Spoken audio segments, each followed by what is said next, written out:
University itu dia punya hospital, Oh, sama kayak oke. UI punya Salemba. Nah, RSCM itu ya? RSCM. Mhm. Unsri punya Husin, ya kan? Mhm. Nah sama, Jiangxi University dia punya Jiangxi Hospital. Mmm. Makanya namanya Jiangxi, Mhm. integratif. Nah, karena tadi CI-nya belum ada, kita tidak bisa praktik di sana. Nah, itu kesempatan luar biasa kalau kita punya rumah sakit yang bisa menerapkan integrasi. Assalamualaikum warahmatullahi wabarakatuh. Salam sehat sejahtera untuk kita semua. Perkenalkan, nama saya Klik Wijonarko. Saat ini saya menjadi mahasiswa S2 Program Studi Teknologi Pendidikan Fakultas Ilmu Pendidikan Universitas Negeri Jakarta. Selamat datang di podcast Edura TV, di mana pada hari ini kita akan berbicara topik yang sangat menarik, yaitu tentang kesehatan dan pengobatan integratif.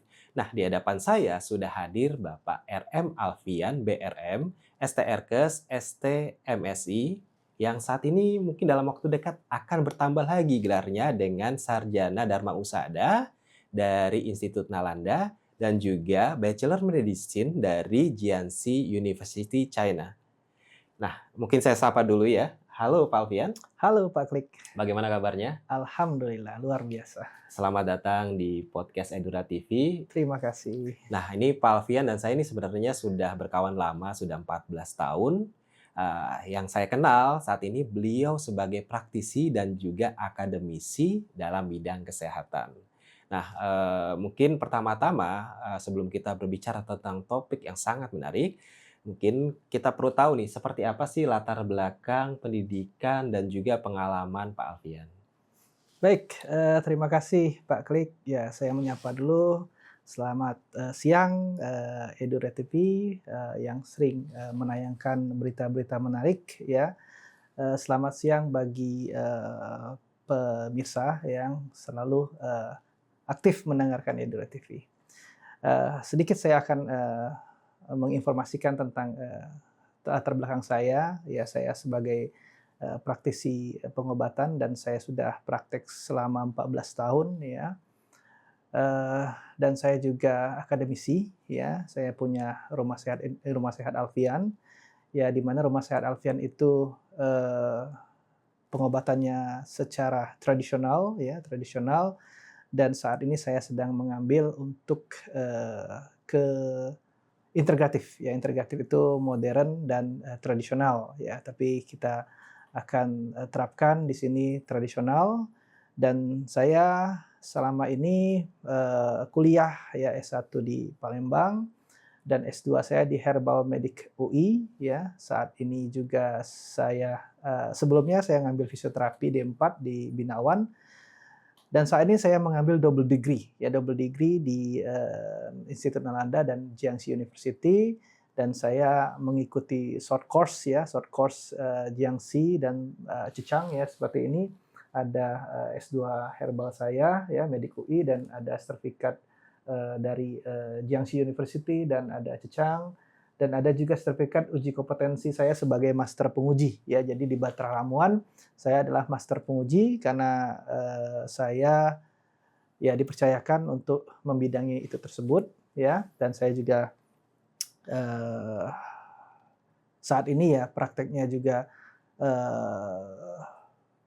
sangat banyak ya, karena pasien itu berbagai macam ya. Jadi metode-metode yang saya gunakan ada untuk pembuluh darah ya, untuk tulang ya, muskuloskeletal, dan ada untuk bagian dalam itu herbal, dan ada untuk saraf. Mungkin itu saja yang bisa saya sampaikan Iya, sekilas tentang saya. baik. Wah, luar biasa. Ini Ya. Pak Alfian sendiri artinya ini nggak salah ya kita pilih sebagai narasumber untuk berbicara tentang kesehatan dan juga pengobatan integratif sesuai dengan tema kita pada hari ini. Nah, ini ada fenomena menarik ya Pak Alfian yang bisa kita cermati di kalangan Gen Z di Indonesia. Nah, ini ada berita dari liputan6.com ya, yang di mana terjadi lonjakan anak-anak muda di Indonesia ini terkena stroke, terus kemudian serangan jantung, bahkan ada fenomena cuci darah di kalangan anak Oke, muda. Di oke, mana waktu itu kan kita cuci darah itu biasanya orang tua seperti itu. oke, Nah, oke. ini fenomena ini makin lama makin turun usianya. Nah, dari pengalaman Pak Alfian juga tadi sebutkan pernah melanjutkan pendidikan di China seperti itu.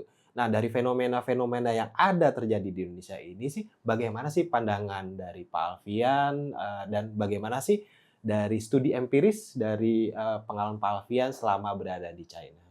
Baik, ya sekarang kita agak susah ya. Sekarang di Indonesia ini kalau saya punya brand sendiri ya, apa ya menyebutkannya itu 4 sehat 5 sembarangan ya. Bukan 4 sehat 5 sempurna tapi 4 sehat 5 sembarangan. Kenapa saya sebutkan itu? Karena tren zaman sekarang itu anak-anak muda zaman sekarang itu banyak yang instan-instan ya, seperti junk food ya, mie instan ya, dan high glukosa ya, seperti soft drink ya. Nah, itu penyebab-penyebab dari penyumbatan ya. Penyebab-penyebab menjadikan tensi meningkat ya. Terjadilah vasokonstriksi karena pembuluh darah menyempit, akhirnya tensi meningkat ya.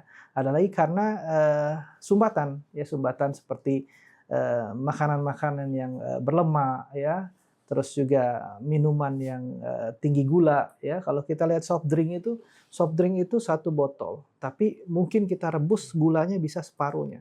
Atau dari kalori-kalori kita bisa cek ya, glukosanya itu berapa di situ, di ingredientnya itu, di komposisinya itu terlihat. Nah, dalam satu botol mungkin 200 mili itu gulanya bisa mencapai 40 gram. Ya, 40 gram itu sekitar 4 sendok ya. 4 sendok. Nah, makanya anak-anak zaman sekarang senangnya yang manis ya. Sudah senang yang manis, senang makan roti lagi yang manis ya. Makan lagi yang coklat ya. Akhirnya terjadilah lonjakan gula ya. Gula bukan genetik, gula pola hidup ya, gula pola hidup.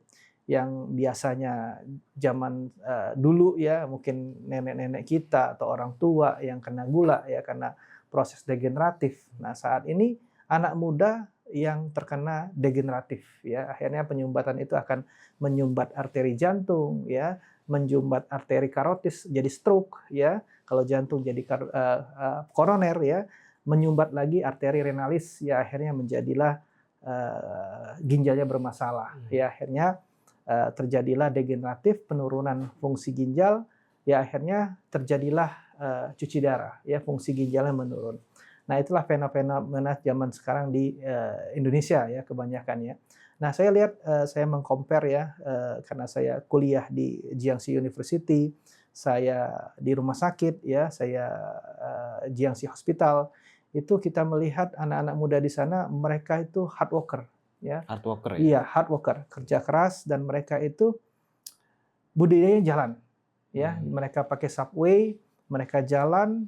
Dan karena saya di rumah sakit itu lantainya sampai 10 atau lebih ya, saya lupa ya. Kalau saya salah, saya itu di 8, 9, 10. Tapi kayaknya masih ada deh 15 lantai atau berapa ya. Nah, karena stase saya waktu itu di ortopedik, terus di akupuntur, dan satu lagi itu di herbal ya kalau nggak salah ya. Stase saya itu 89. 7, 8, 9 lantainya. 10 itu tempat kita morning report ya. Nah, jadi di sana itu saya lihat dokter-dokternya yang 75 tahun, profesornya, mereka menggunakan tangga manual. Mereka tidak mau menggunakan lift. Kenapa? Ini bagian olahraga saya. Karena saya dari pagi sampai sore tidak bisa untuk olahraga. Akhirnya mereka jalan, ya anak-anak mudanya juga. Mereka jalan, dan jalan mereka itu seperti lari. Ya. Kalau kita ngikutin mereka itu seperti lari. Seperti jalan cepat itu ya? Seperti jalan cepat ya. Saya adaptasi itu 5 hari baru bisa adaptasi ya. Itu jalan 3 kilo sampai 5 kilo dari dom ke rumah sakit. Dan awal-awal itu saya hanya kuat 4 lantai. Ya, 4 lantai. Ya, karena adaptasi akhirnya saya juga kuat akhirnya ya. Nah, jadi saya lihat olahraga mereka tuh nggak ada kata, ya kalau di sini kan suka bilang, wah saya nggak ada waktu karena saya udah pergi pagi ya, pergi nggak kelihatan matahari, pulang pun nggak kelihatan matahari. Nah, ternyata mereka olahraganya itu di pas mereka kerja, mereka jalan. Jadi sekalian aktivitas. Sekalian mereka olahraga ya. Nah, terus makanan mereka itu tidak apa ya? Kalau saya lihat regulasinya tuh ketat ya. Jadi makanan tuh kalau mereka masak mie langsung bikin di saat itu, kelepak, jadi bikin bumbu sendiri, besok hari ini habis, besok bikin lagi. Dan saya minum kedelai itu di sana itu tidak ada rasa. tawar, ya. Tapi saya minum kedelai di sini manis sekali. Kedelai itu minuman Susu kedelai. Nah, susu. susu kedelai itu memang dibotolin mereka. Ya, ya seperti soft drink ya. Tapi gulanya itu kalau saya rasa sih tidak ada gula ya, karena saya minum tuh tawar rasanya. Nah, di sini coba aja kita beli di kedelai di sini, merek apapun, pasti manisnya luar biasa. Mie di sana, mie instan di sana, itu rasanya kurang enak. Rasanya kurang enak. Ya mungkin mereka ada toleransi MSG, ya. Nah, kalau di sini tetangga pun kalau lewat pasti mampir, ya, karena harumnya, ya, enaknya rasanya. Nah, ini yang menjadi fenomena sekarang, ya, makan mie instan, ya, soft drink, ya, terus junk food, ya, makanan berlemak, ya, akhirnya tinggilah gula, akhirnya terjadi penyumbatan, tinggilah lemak, akhirnya terjadi penyumbatan, akhirnya fenomena cuci darah, dan tidak ada olahraga, karena mereka senang ke warung aja atau ke deket-deket naik motor, kemana-mana naik driver apa instan ya. Jadi seperti itu saya compare-nya.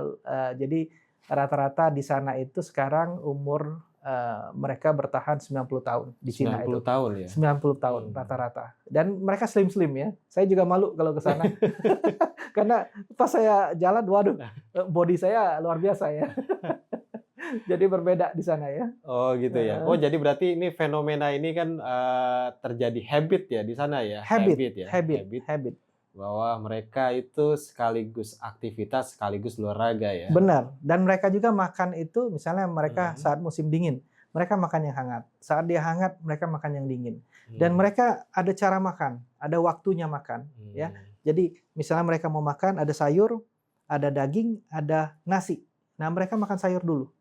Setelah itu protein, baru nasi, ya. Kenapa mereka lakukan itu? Supaya tidak terjadi lonjakan gula. Nah, kalau kita biasanya makan yang berat dulu kan, baru cuci mulutnya buah ya. Nah, kalau mereka yang mana berserat dulu, terus mereka protein ya baru di sana banyak mie ya.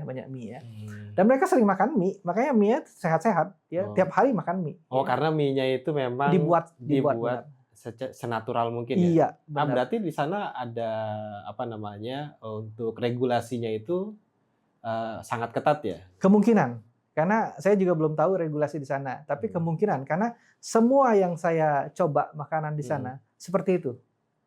Jadi rasanya itu nggak seperti ini kalau di Indonesia itu ada MSG yang berbumbu menyengat gitu ya. Iya, benar sekali.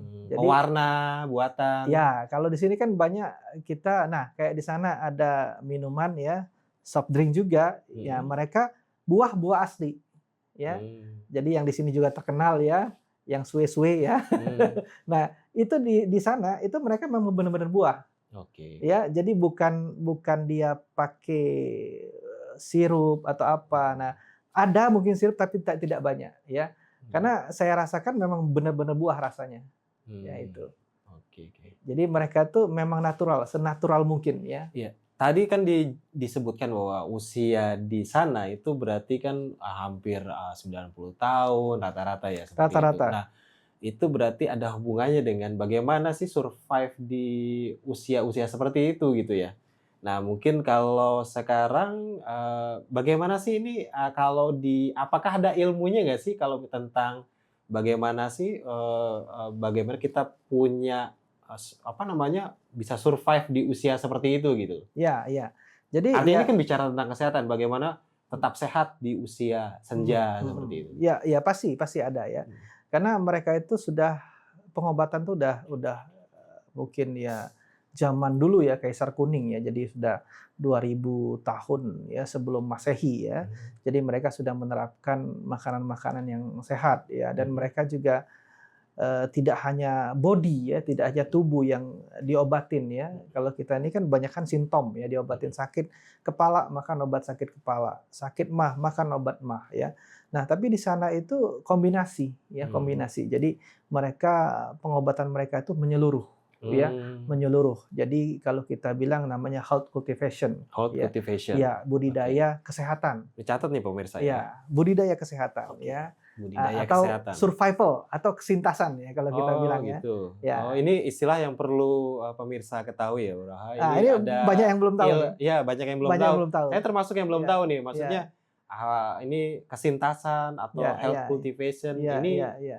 berarti itu tadi yang tadi menjelaskan fenomena tersebut ya. Benar, benar. Biasa tua itu masih Benar, sehat seperti benar, itu. benar. Oke. Jadi Bisa jelaskan lebih lanjut tentang kajian tersebut. Oke, jadi health cultivation itu bahasa Inggrisnya. Jadi kalau bahasa di kita itu budidaya kesehatan atau gampangnya kesintasan, penyintas ya. Kesintasan. Survival. Survival. Ya. Jadi bagaimana kita bertahan hidup ya, bertahan hidup itu ya bisa kita di hutan bagaimana bertahan hidup ya, ataupun kita bertahan hidup untuk memperpanjang umur kita lebih lama ya. Dengan apa? Bukan hanya dengan body ya, tapi body, mind ya, mind itu pikiran, body itu tubuh kita, mind, soul, jiwa kita ya, spirit dan energi. Ya, spirit itu semangat kita ya, energi itu tenaga kita ya, kalau di sana chi namanya chi ya. Nah, jadi mereka tuh kombinasi ya. Jadi makanan mereka benar-benar edukasi ya, ada saat-saatnya makan mereka, dan mereka juga kalau saat habis makan dia nggak mau minum teh ya. Kenapa minum teh? Bisa meningkatkan absorpsi pelapisan pada pencernaan kita. Akhirnya nutrisi tidak menyerap ya. Nah, mereka dengan body terus dengan mind ya, mind itu pikiran ya, mereka manajemen stres mereka ya, dengan mereka jalan ya, dengan mereka berkumpul keluarga ya, dengan soul ya, jiwanya. Nah, jiwa mereka menggunakan meditasi ya. Kalau kita bisa dengan wirid ya, atau doa ya. Nah, kalau di sana meditasi ya. Spirit dan energi, mereka suka berkumpul, latihan Qigong. Nah, Qigong itu kalau di sini Qigong ya, Qigong atau Tai Chi ya. Nah, mereka menggunakan senam seperti itu untuk apa? Untuk energi ya. Energi alam, kalau mereka di sana bilang energi alam. Kita menyerap energi alam, dan memang itu luar biasa. Kalau saya lakukan itu keringatnya luar biasa, karena ada pernafasan ya. Nah, itu merupakan satu kesatuan. Ya, akhirnya itulah kalau menurut saya holistik itu menyeluruh. Ya, jadi bagaimana kita bisa mempertahankan hidup kita lebih panjang ya. Memang umur urusan Allah ya, urusan Tuhan Yang Maha Esa ya. Tapi bisa kita ikhtiar, usaha bagaimana kita memperpanjang umur itu lebih lama ya, dengan tadi kesintasan, health cultivation atau survival ya, budidaya kesehatan, body, mind, soul, spirit dan energi. Oke. Berarti ini kalian ini tadi ya, body, mind, spirit, and energy. Ya. Body, mind, spirit, soul ya. Ya. And energy. Ini sebenarnya bisa diajarkan ya. Bisa sekali. Diterapkan ini. Bisa sekali. Ya. Malah mereka tuh lebih sulit kalau menurut saya. Ya. Karena mereka punya 4 musim. Ya. 4 musim, musim dingin, musim panas, ya, musim semi, musim apalagi satu lagi musim gugur. Ya, musim gugur. Nah, makanya mereka tuh kalau menurut saya memang dia itu hard worker, dan mereka sudah terbiasa dengan tertata waktu ya, karena mereka 3 bulan. Saat musim dingin mereka harus persiapan makanan-makanan yang hangat. Saat musim panas mereka menyiapkan makanan-makanan yang dingin ya. Musim gugur, musim semi ya. Nah, itu mereka harus menyiapkan cabai di sana dengan cabai di sini, enakan cabai di sini. Karena saya pernah ngundang Lose makan di sini. Kita bikinin cabai, seneng banget dia. Kenapa? Sebentar, Lose ini siapa ya, Pak? Lose bisa dijelasin ya. Ya, Lose ini kalau kita sebut guru ya. Oh, guru. Guru. Okay. Nah, kebetulan bagian kalau di sana tuh dekan ya, bagian internasional. Okay. Nah, dia datang ke sini yang dari Jiangxi University. Dekan hubungan internasional. Hubungan internasional, okay. Dan memang dia memegang Jiangxi University untuk Chinese medicine. Okay. Ada juga yang dari Zhejiang ya, itu bagian internasional juga, datang ke sini terus sini ini ke rumah ini gitu. Iya, ke rumah Pak Alfian. Ke rumah kita ya, ke rumah ini kita. Menarik nih pemirsa ya. Jadi waktu itu ini berarti kunjungan balik ya, dari kunjungan balik ya, mereka kunjungan balik dan datangnya ke rumah Pak Alfian sendiri. Iya. Wah, alhamdulillah biasa sendiri ya. Iya. Ini berkah juga nih kayaknya. Berkah. Jadi saya bisa ceritain nggak tentang poin itu tuh? Iya. Jadi saya itu awalnya sekolah karena dikasih beasiswa double degree.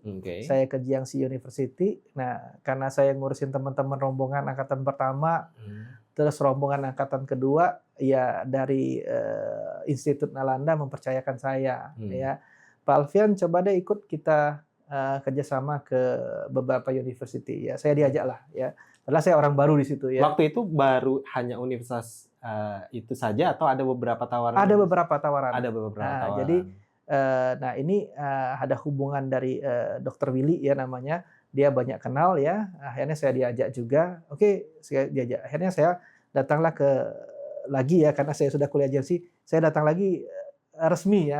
Jadi ke Jiangxi University itu ketemu rektornya langsung. Terus saya ke Zhejiang University juga ketemu sampai wakil rektor ya. Kalau salah waktu itu wakil rektor ya, karena rektornya lagi berhalangan. Nah, kalau Hubei University itu rektornya langsung dan wakil rektornya pernah ke sini. Pernah ke sini. Alhamdulillah. Jadi sejarah ya itu kelanjutan kita bisa bertemu dan mereka senang datang ke Indonesia. Makanya tadi saya bilang cabai tadi ya.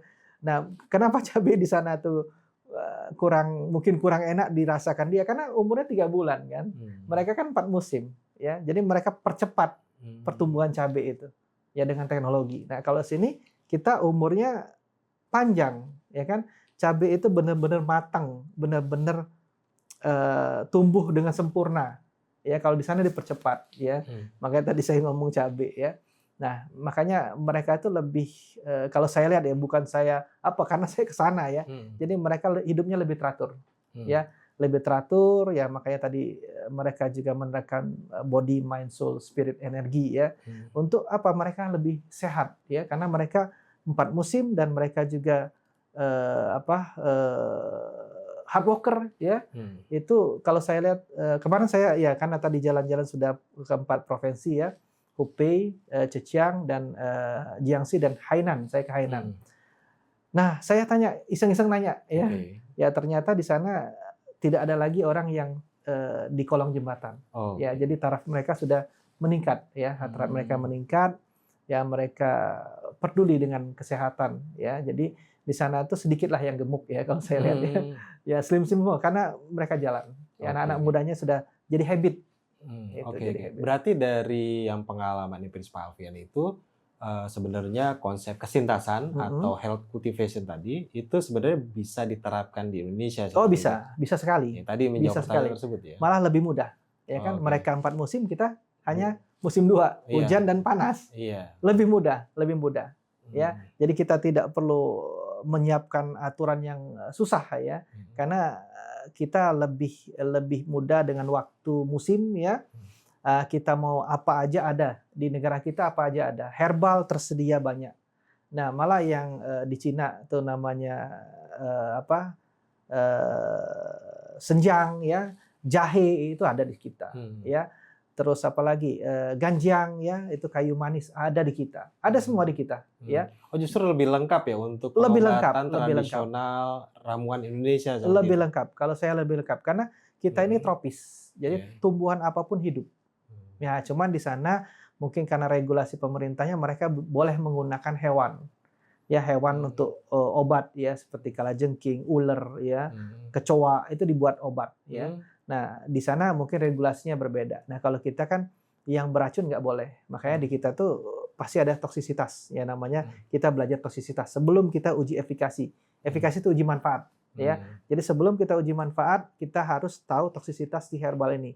Apakah bisa dikonsumsi atau tidak. Nah, toksisitas ada terbagi 3. Jangka pendek, jangka menengah, jangka panjang. Itu dites. Baru boleh efikasinya, manfaatnya untuk terapeutik, untuk pengobatan. Nah ini tadi ya dari fenomena menarik di anak muda ini. Nah sebenarnya kalau misalkan yang tadi Pak Alfian jelaskan gitu ya, bahwa Pak Alfian sudah pernah belajar sampai ke China seperti itu. Dan bagaimana sih health cultivation ini nantinya bisa diterapkan dalam penerapannya itu seperti apa sih di Indonesia? Ya sangat bisa. Ya misalnya contoh kasus saja, kasus di sini ya. Ada pasien dia bermasalah dengan lambungnya, ya kan?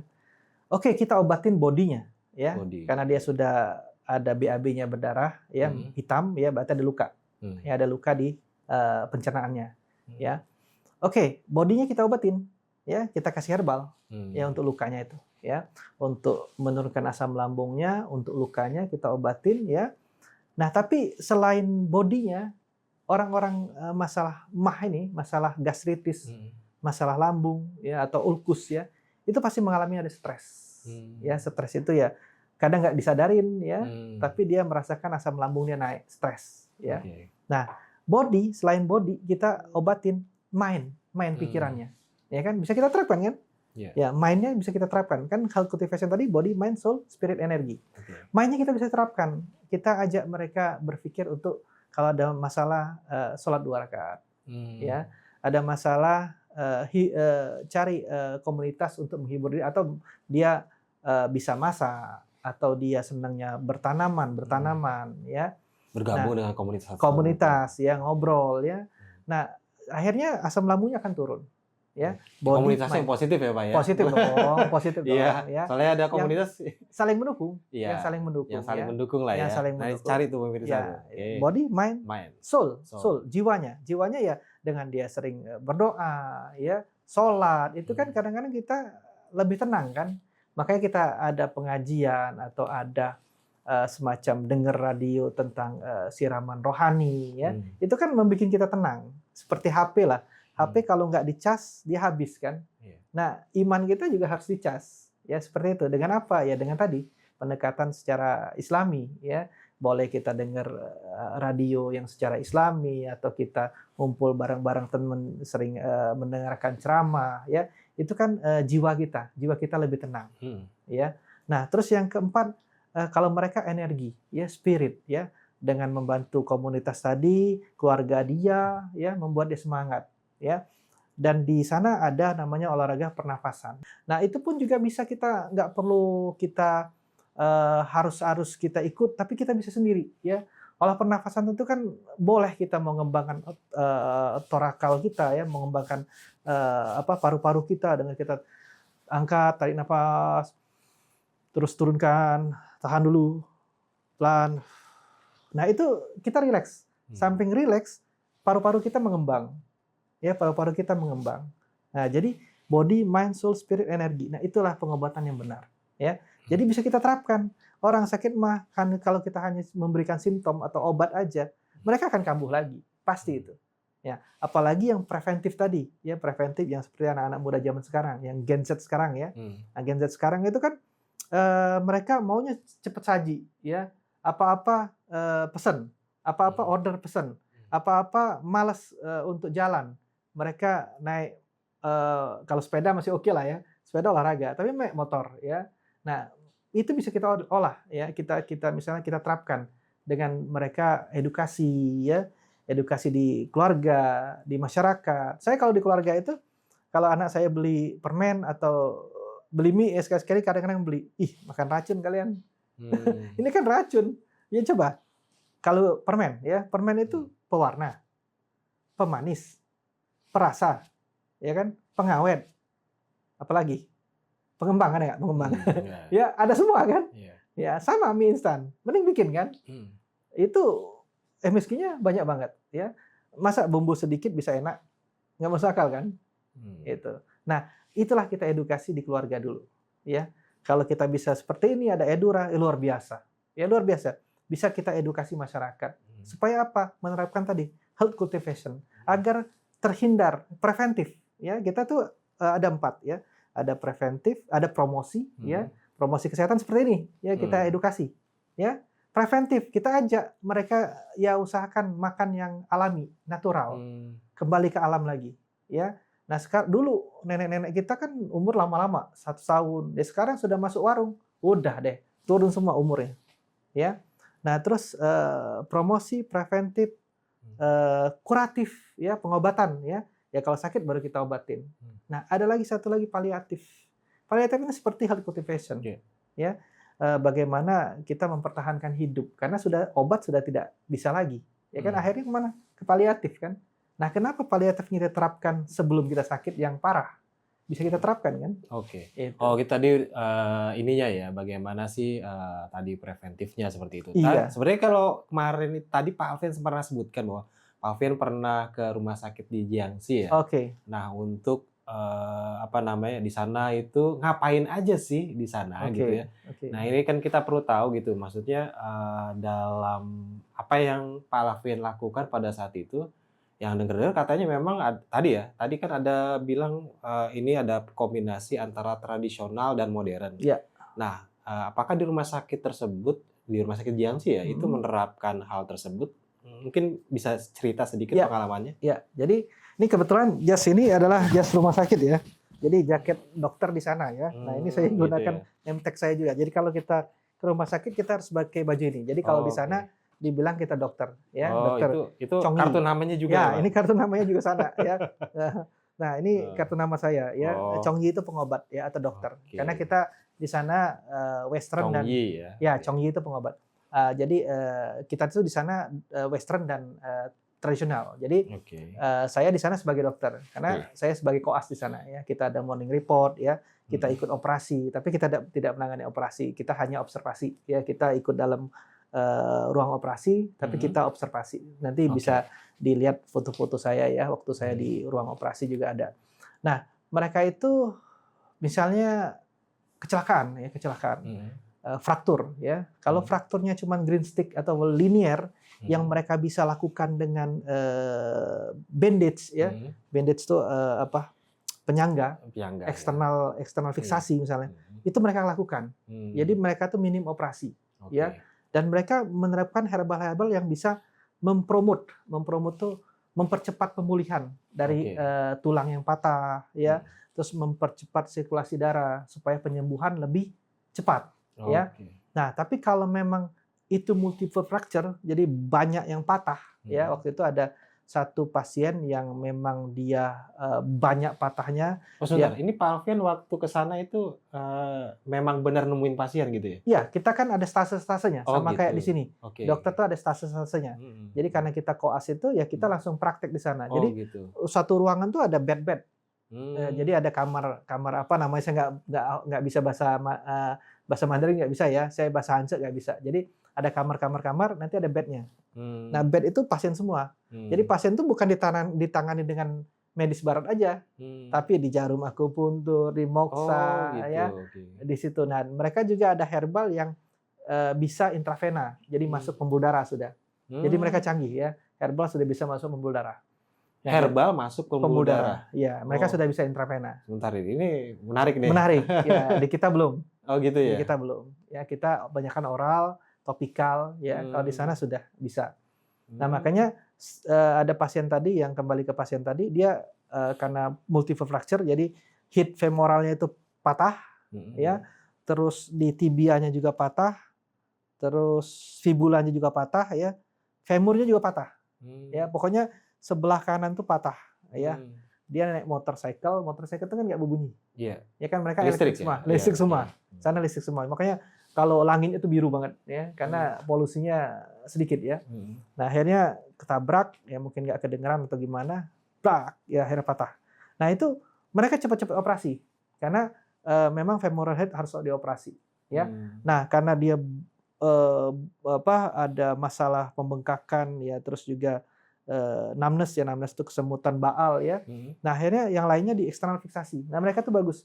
Mereka yang mana penting mereka operasi, tapi kalau memang mereka bisa sembuhkan dulu, one Oh. healing dulu. Jadi tidak langsung operasi, karena takutnya nanti infeksi. Oh nggak dikit-dikit ada kecelakaan langsung operasi gitu? Langsung masuk gitu meja operasi? Oh enggak. nggak? Ya, jadi kalau Oh. yang mana memang primer, Mhm. utama mereka lakukan. Mmm. Tapi kalau misalnya masih bisa dilaksanakan dengan sekunder, mereka lakukan, ya. Mmm. Jadi kemarin tuh yang femoral heart dioperasi, nah yang di sini di eksternal fiksasi. Eksternal fiksasi itu gip di luar. Ya, Oke. kayak gip di luar tapi pakai baut, ya. Nah, kakinya itu kan dia baal kan, bengkak kan. Mhm. Bengkak. Nah, akhirnya apa? Ditambahlah herbal-herbal yang bisa untuk mempercepat penyembuhan wound healing-nya supaya lukanya cepat sembuh, Mhm. yang mempercepat aliran darah. Mhm. Terus dikasih lagi herbal yang mempercepat patahnya biar cepat nyambung.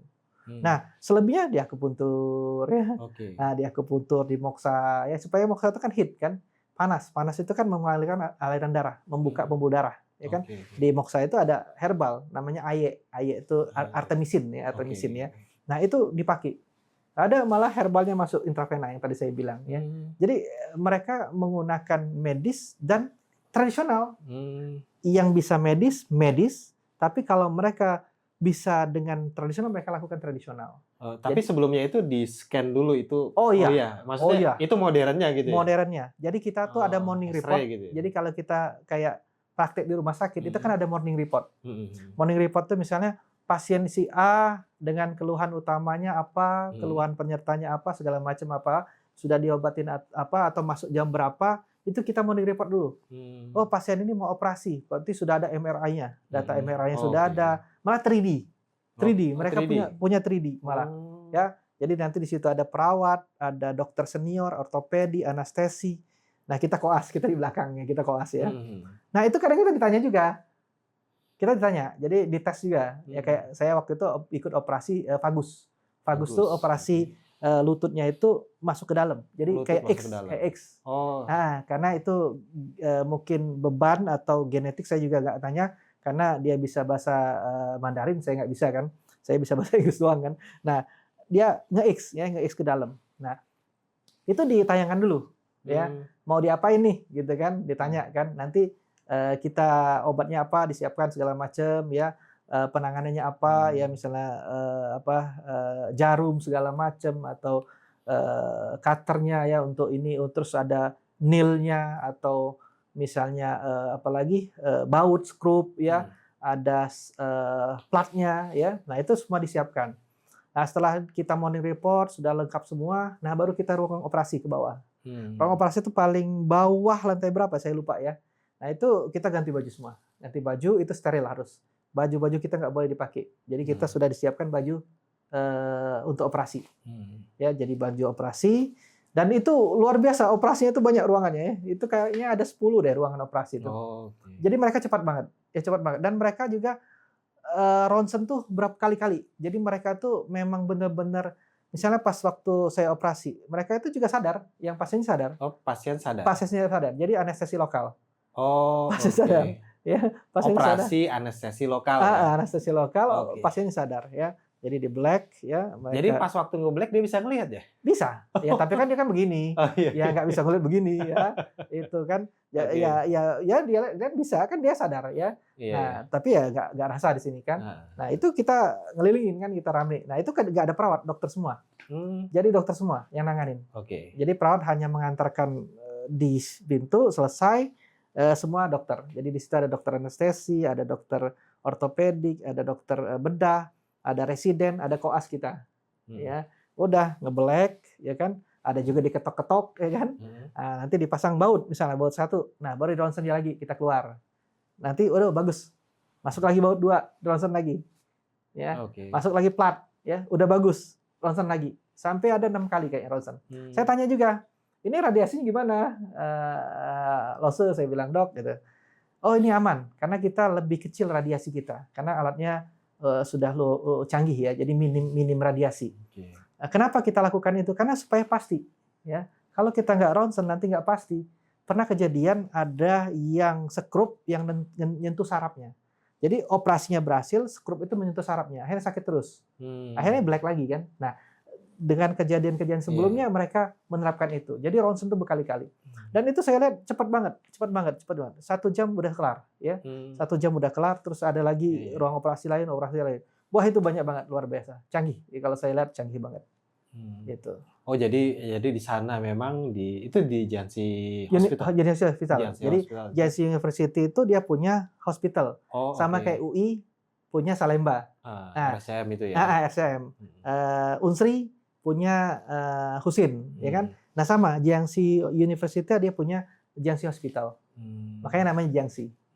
Gitu. Oke, berarti di sana itu di Jiangxi Hospital itu berarti sudah menerapkan itu ya? Integratif itu. Modern dan tradisional.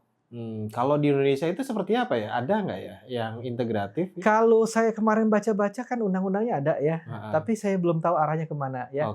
Kalau dilihat kemarin saya kan undang-undang kesehatan terbaru ini tahun 2002. Ya, sebenarnya udah lama integratif ini. Integratif ya, ini sebenarnya lama. Interkontinental, terus juga ada komplementer dulunya kan, pelengkap, perawat boleh ke herbal ya, dokter boleh ke tradisional ya. Nah, cuman pas waktu saya ngisi di RS Suraji, saya pernah ngisi di RS Suraji. RS Suraji. RS Suraji Klaten Di itu, Klaten ya? itu Oke. punya Kemenkes, Punya ya kan? Kemenkes ya. Nah, waktu itu kita coba PKL di sana, ternyata CI-nya belum ada. Oh, oke. CI itu clinic CI itu apa? instructor, Oh, jadi clinical instructor. Nah, clinical padahal instructor. di tempat dia tuh sudah ada ruang untuk tradisional, jamu. Kemarin saya ngisi sebagai narasumber, sebagai integratif juga, saya menyampaikan integratif. Jadi saya narasumber di sana, saya menyampaikan integratif. Nah, karena tadi CI-nya belum ada, kita tidak bisa praktik di sana. Nah, itu kesempatan luar biasa kalau kita punya rumah sakit yang bisa menerapkan integratif. Jadi kita bisa mahasiswa bisa praktik di sana, ya mereka bisa PKL di sana, supaya apa? Supaya itu menjadikan langsung praktek, ya kuliah langsung praktek. Ini luar biasa. Ini kalau dikembangkan luar biasa di Indonesia. Sangat bisa kalau menurut saya, asal kita sesuai regulasi di sini ya. Tapi menurut saya sih sudah mulai ya, sudah mulai. Karena sudah mulai ada pengobatan tradisional Tiongkok, PTT namanya, pengobatan pengobatan PPTII, pengobatan perkumpulan pengobatan tradisional interkontinental. Ya, jadi yang dari luar-luar sekolah bisa masuk ke sini. Ada lagi pengobatan tradisional Indonesia. Ya, ada lagi jamu. Ya, sekarang udah banyak ya. Dan itu di bawah Konsil Tenaga Kesehatan Tradisional. Oke, berarti dari pengalaman ya Pak Alvin yang pernah dapatkan di Cina itu, sebenarnya ada kasus tertentu nggak sih yang Pak Alfian memang ini kalau misalkan pengobatan komplementer atau integratif ini ternyata luar biasa sekali gitu. Luar biasa. Ada contoh kasus Wah, nggak banyak.